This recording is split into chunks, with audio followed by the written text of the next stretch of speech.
Otro de los aspectos que vamos a tratar allí es el aspecto de los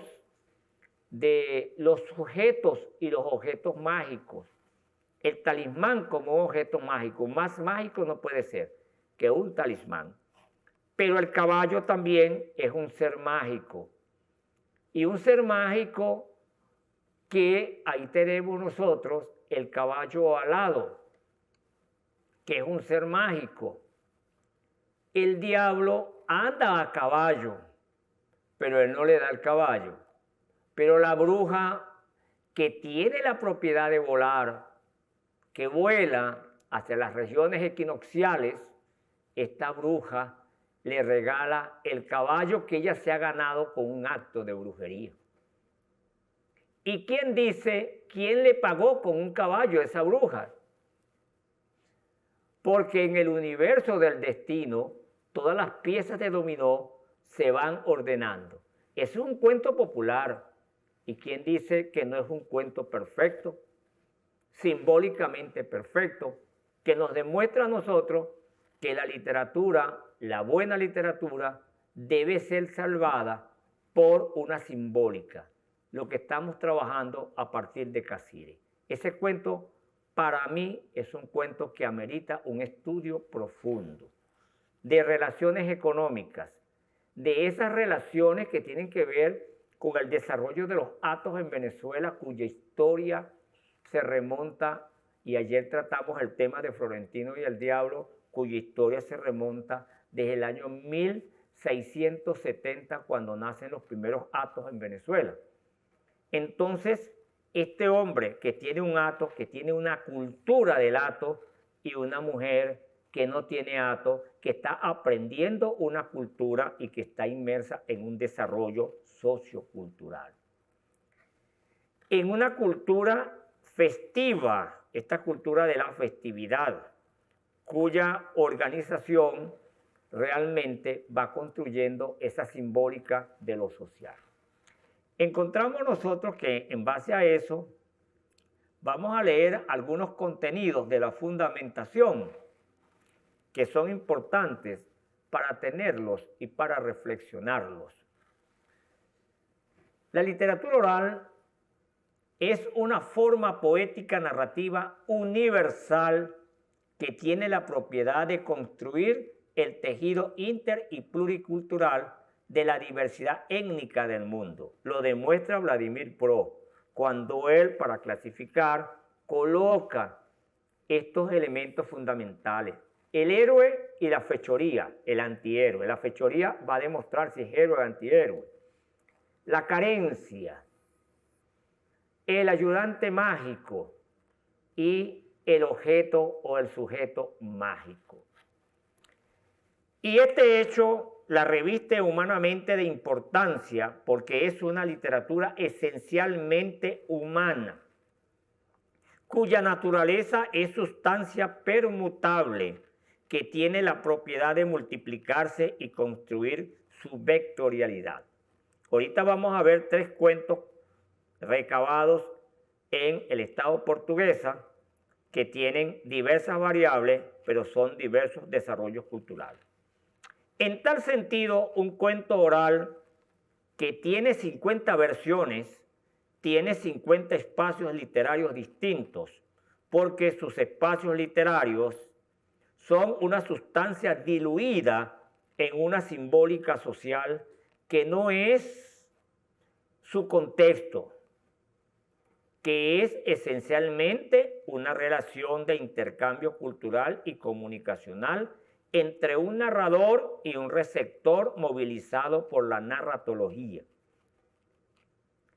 Cuando me leen este cuento, cuando me lo cuentan, no me lo leen, me lo cuentan, automáticamente yo tomo y veo todas las versiones que hay, que es todo un abanico maravilloso. Este narrador cree en la literatura oral y se diluye en ella. La señora que me lo contó vive ahí en los rastrojos y ha oído al muerto tirándole tierra a la casa, llevándose su sustancia a la memoria, pero también el receptor, el participante en la cuentería, construye y revitaliza su imaginario. es en este proceso de literaturalidad cuando la narratología revela que su naturaleza ha construido un discurso ético que argumenta una forma de mirar el mundo, de construir esa lectura humana de la realidad y la sobrerealidad, o esa forma variable que se reviste a la esencia creadora y que nos habla y afirma que es una literatura primaria, inocente y desprotegida. Esto es la literatura oral, una literatura primaria, inocente y desprotegida. Hay un proceso que en esta temática que vamos a tratar, la temática, y quería dejar claro esta parte de los géneros. En nuestro país encontramos que se han realizado importantes trabajos. Abilio Reyes ha realizado trabajos importantes, Juan Pablo Sojo, la profesora Yolanda Salas de Lecuna ha construido un perfil del teatro de la literatura folclórica, en Venezuela, un perfil de esa literatura folclórica, la tipifica folclóricamente. La profesora Pilar Almoina de Carreras la ubica esta literatura oral dentro de la literatura popular. Entonces son conceptos que se están manejando. La literatura, esta literatura la concibe María de Rosario Jiménez desde lo humorístico, estudia el perfil humorístico. Pero hay otra literatura que no es humorística. Entonces, ¿qué es? Este trabajo hay que seguirlo haciendo. ¿Cuál realmente, vamos a dejar esta pregunta generadora, cuál realmente es la concepción formal de la literatura oral en Venezuela? Desde el punto de vista etnográfico, antropológico y simbólico, ¿cuál es su forma? Hay que volver a revisar la literatura oral venezolana. ¿Y cuáles son los anclajes que tiene la literatura oral dentro de la narrativa convencional? Dentro de esos tejidos ficcionales, ¿cómo se ha acercado en nuestro país? Entonces, vemos nosotros que hay esas categorizaciones que están allí.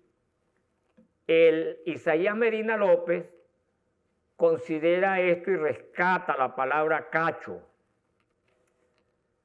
El término cacho, cuando yo hablaba de reconocer los conocimientos no académicos, decía un poeta de la sabana franciera, Reinaldo Arias Herrera, que un cacho es una narración corta, con una salida sorprendente, para evitar que mientras se está afinando el arpa, la fiesta pierda su brillo e importancia. De tal manera de que el cacho es una narración para amenizar una fiesta. Entonces, pero cuando nosotros vaciamos lo que él considera como cacho, en esa compilación que él hace, vemos que hay narraciones de diversos tipos y se vuelve a problematizar la definición.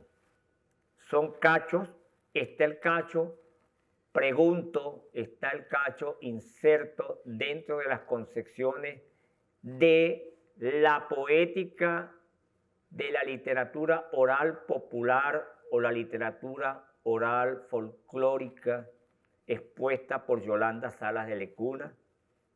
¿Dónde está ubicado ese término? ¿Realmente esas narraciones son cachos? Otro narrador le preguntamos al cazador novato, José Francisco Martínez, y él dice que un cacho es un poema que produce risa. O sea, es un texto narrativo escrito en versos, pero que tiene como objetivo que la gente se ría, se sorprenda de lo que allí está pasando. Entonces, estas cosas son muy importantes porque habría una narrativa del otro lado, una narrativa humorística, cuyo objetivo es producir risa en el espectador, sorprender al espectador. Pero tenemos de este otro lado, en los géneros, una narrativa que va hacia lo fantasmal. Una narrativa que va a trabajar las figuras demoníacas, lo fantasmal, las figuras que tienen que ver con una cuentística de la brujería, de la religiosidad popular. Yo particularmente he dividido los cuentos, siguiendo acá Joyce, en cuentos de pacto, que están muy bien definidos. Ahorita vamos a hablar de variables de cuentos de pacto. Cuentos de pacto, siempre va a haber un pacto, que es otra palabra que coloca en el escenario Vladimir Pro y los formalistas rusos. El pacto, el convenimiento, que a su vez hay convenimientos de tipo social. Entonces los pactos, los cuentos de pactos. Los cuentos de pacto, los cuentos de paga, los cuentos de pena y los cuentos de reclamo, de desgracia. De tal manera de que esta cuentística va a desarrollarse allí, esta narrativa. No, pueden tener insertos, elementos amorosos, pero van a tener esos elementos sustanciales internos. De tal manera de que entonces ya tenemos alguna visión. Esta visión de estas obras literarias se las vamos a enviar para que ustedes vean los aportes del formalismo ruso y su teoría morfológica inspirada en las ciencias naturales como clasificación, y también se le va a enviar el trabajo de Yolanda Salas de Lecuna, de Pilar Almoina de Carrera, de María del Rosario Jiménez, y unos cuentos orales para que ustedes perciban la sustancia literaria diluida en el contexto social de la literatura venezolana. El aspecto que vamos a tratar es el método de compilación, lo patrimonial y la preservación de las colecciones y procesos de literaturiedad. La literaturiedad es un proceso que van unidos a la captación, a la compilación. En la compilación, la versión es una forma. Cuando yo le digo a una persona que echa un cuento, que lo voy a grabar, él automáticamente, él rehuye o él asume una postura muy racional de lo que se está planteando. De todas maneras, está el libro de anotaciones que uno lleva, donde uno va a anotar la percepción del cuento, a menos que la persona permita que uno lo transcriba en lo que está diciendo. Se ve perfectamente bien cuando es una transcripción de una grabación y cuando es una escritura que se la están dictando. Hay algunas brechas allí que se ven y que la diferencia, la frescura con la que se cuenta el cuento es diferente. Este cuento naturalmente tiene que respetar a los portadores patrimoniales. Yo particularmente cuando hago versiones, yo nombro quién me la suministró. Pero a su vez esa persona cuando le informa a uno, le dice que se lo suministró otro. Vicentico Rodríguez me dice a mí que eso se lo contó José Pachano, pero que a su vez a José Pachano se lo contó el ermitaño, quien vivía en la cueva del Cerro de San Miguel en las bocas del río Cogede.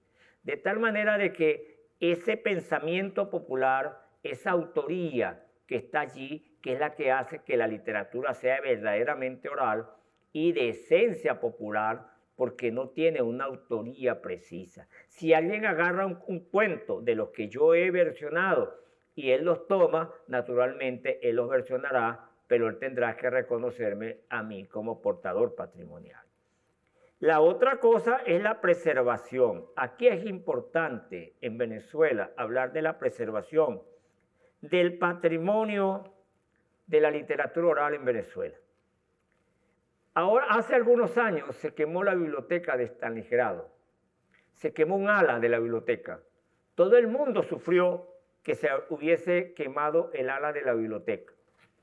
Pero empezaron a preguntarse qué había pasado con la colección de cuentos maravillosos que representan, hay cuentos que tienen 1100 versiones y que representan todo el patrimonio del mundo de las repúblicas socialistas.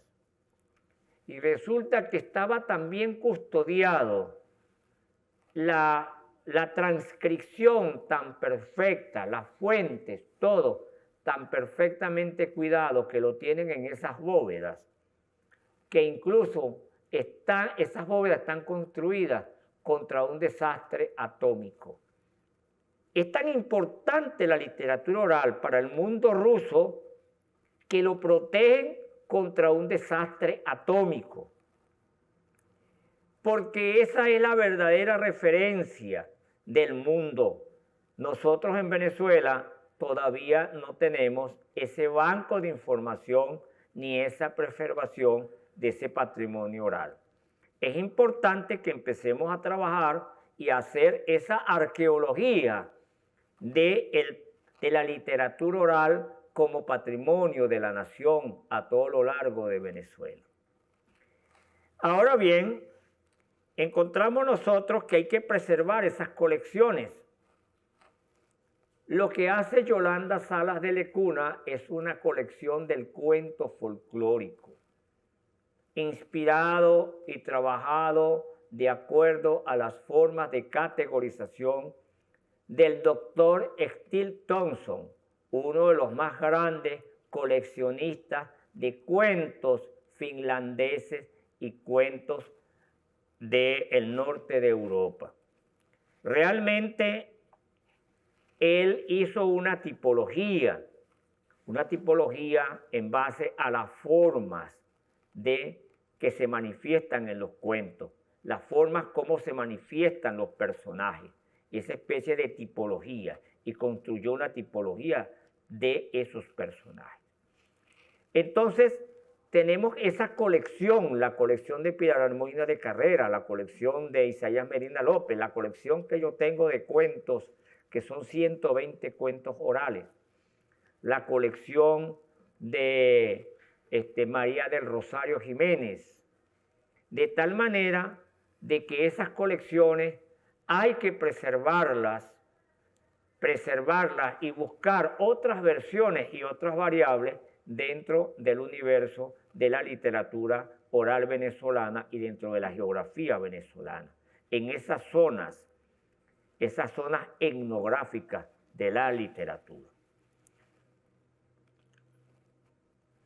Vamos a los procesos de literaturiedad. El proceso de literaturiedad es el proceso mediante el cual se transcribe, se pasa lo oral a lo escrito. Esto tiene que ser fidedigno.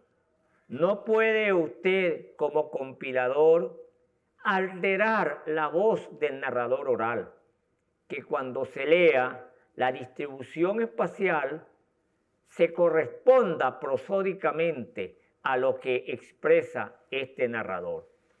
No está facultado el compilador para intervenir la obra y el registro patrimonial. En ningún momento está facultado para eso. Hemos visto en Venezuela escritores que han violentado ese proceso, lo han violentado, pero el pueblo lo ha transcrito. El caso de los cuentos de Tío Tigre y Tío Conejo son cuentos de extracción popular. Antonio Arraez hace unas versiones maravillosas y las difunde y todos conocemos esas versiones. Pero también los hombres de Piedemonte, entre ellos Rosso Peñalosa, un hombre que era analfabeta, José Clemente Guerra, mi mamá, mi papá, todos ellos realmente no conocían esa versión del maestro Antonio Arraez. En este caso, el caso de Antonio Arraez, él lo toma como el caso de los corridos de Matías Salazar. Esos corridos nosotros nos hubiese gustado oírlos de manos del pueblo, pero un académico de la lengua los tomó y los hizo como de él, con su lenguaje, y le quitó la esencia de lo popular. De tal manera de que nosotros tenemos que evitar, si tomamos esos cuentos, bien sean para los procesos de investigación, maravilloso. Otro elemento, en ese elemento de la literaturiedad, entonces ya lo tenemos preciso, hay que dejar la ficha de ese cuento que nosotros compilamos. Naturalmente que cuando hagamos un proceso escritural de una novela, de un cuento, nosotros no vamos a estar colocando allí la ficha del autor. Me parece que eso hay que tomarlo en cuenta. Otro tema que tenemos ahí es la literatura oral, intertextualidad y producción literaria. Este es un tema para discutirlo verdaderamente, porque no es que hay autores que toman fragmentos y los colocan dentro, dichos por portadores patrimoniales. Un caso de Gustavo Luis Carrera, esposo de Pilar Almoina de Carrera, quien seguía ese proceso y colocaba ahí con pinzas esos elementos sustanciales. Pero nos encontramos nosotros que la primera novela que toma elementos patrimoniales es Doña Bárbara. Doña Bárbara es una obra cuya fuente es el libro de Antonio José Torrealba, ese gran hombre que compila y hace las memorias del llano. Entonces ahí hay unos elementos sustanciales y unos personajes como el brujeador. Entonces ¿qué hay ahí realmente en la obra de Gallegos? ¿Hay intertextualidad o hay acercamiento? ¿O hay anclaje en la identidad? Hay un anclaje ahí en la identidad, en la formación de eso que está allí vivo, que me parece maravilloso porque Gallego lo trata, aún desde su óptica positivista, pero Gallego define ese hombre del llano que está ahí, ese brujeador, ese hombre que está cometiendo esas fechorías, el Balbino de Doña Bárbara, quien comete esas fechorías. Entonces ahí hay un elemento que está en esa literatura que también es fantástico, unos elementos fantásticos que están allí. De tal manera de que la literatura oral penetra esa forma, una forma por lo menos la de Ernesto Luis Rodríguez, también allí mucho de esa identidad venezolana. De tal manera porque nosotros tenemos una novelística que va construyéndose en el proceso histórico, y en este proceso histórico revolucionario tiene automáticamente que repensar, resignificar la literatura como constructora de identidades y de estados soberanos. Hay que resignificar, y allí está la literatura oral para resignificar. Va ese llano, lo logramos conocer y se populariza en el mundo gracias a Gallegos. Un llano que ya se había inmortalizado en Europa con el universo de la batalla de las queseras del medio. Ese llanero que viene a tener una carga telúrica y espiritual en ese universo que él va construyendo en la oralidad. Entonces hay elementos que están allí que se nos van a acercar y que van a construir esa producción literaria y que nos puede estar muy cerca. Nosotros podemos estar cerca de ese ayudante mágico. El ayudante mágico nada más no está en el cuento, puede estar en el que me cuenta la historia que está al lado mío. Ese es un ayudante y a veces yo estoy sufriendo por la construcción de un tejido ficcional e interpretando una realidad y encuentro que el mundo literario venezolano y el mundo literario latinoamericano tiene elementos sustanciales que son identitarios. Vemos nosotros otro elemento que vamos a tratar, es la literatura oral, desarrollos culturales y estudios morfológicos, antropológicos y etnográficos. Nos hace falta, y habíamos hablado ya, que los estudios morfológicos los inicia Vladimir Prost con las morfologías, pero hace falta en Venezuela una morfología de la literatura oral venezolana. Construir esa morfología, construir una simbólica de la literatura oral venezolana.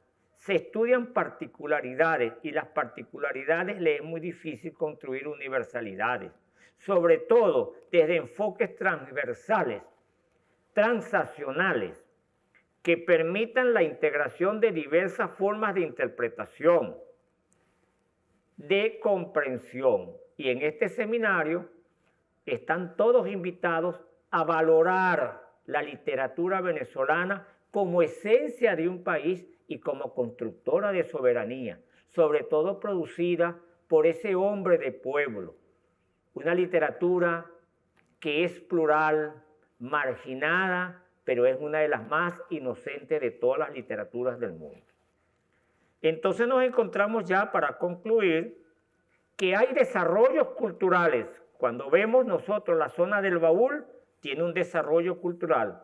La zona de Papelón en el estado portuguesa tiene un desarrollo cultural, pero también necesita de estudios morfológicos y antropológicos y etnográficos, de marcaciones para proteger esa reserva de los narradores orales y del imaginario de nación.